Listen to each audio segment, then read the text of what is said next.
లోకానికి ఉన్నటువంటి తేడా ఉన్నది ప్రొఫెసర్ నాగేశ్వర్ గారికి పవన్ కళ్యాణ్ ఆయన తాబేదారులు, ఆయన చెంచగాన్లు, ఇంకెవరైతే తన మీద కేసు పెట్టాలనే ప్రయత్నం దుస్సాహసం చేసిండ్రో అనే దాని విషయంలో స్పష్టంగా యాదగిరి గారు చెప్పి ఇప్పుడు నేను మా ప్రొఫెసర్ వినాయక్ రెడ్డి సార్ ఎక్కడ ఏ ఇష్యూ ఏ సమస్య ఉన్నా తెలంగాణ ప్రజల పక్షాన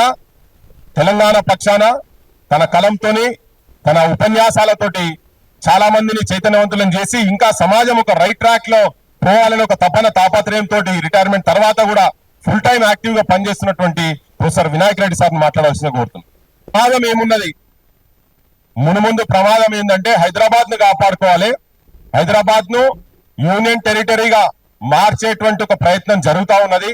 దాంట్లో తెలంగాణలో ప్రస్తుతం ఉన్నటువంటి రాజకీయ పార్టీలు ఏవి కూడా వాళ్ళకి ఇంకా వత్తాసు పలికే పరిస్థితులు ఉన్నాయి కానీ కాపాడుకునే స్థితిలో లేవు అని చాలా క్లియర్ గా చెప్పినది వాస్తవము. తెలంగాణ ప్రజలు కూడా తెలంగాణ యువతరం కూడా ఆలోచించాల్సిన అవసరం ఉన్నది. దీని మీద చాలా గంభీరమైన అంశం అది.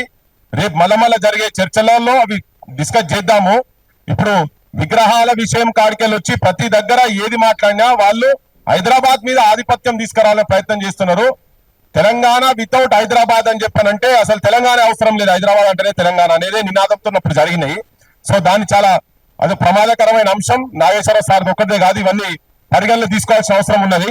ఇప్పుడు నేను సీనియర్ రఘు ఇక్కడ లేరా ప్రొఫెసర్ పద్మజ షా గారు కూడా బయట ఉన్నట్టున్నారు, వారిని లోపల రమ్మని చెప్పని రఘు వేదిక మీదకి రావాలి. సో ఇప్పుడు నేను ఇంకో సీనియర్ జర్నలిస్ట్, నాతో మేము చాలా కలిసి పనిచేసినాం, కేఎన్ఎన్ ఛానల్లో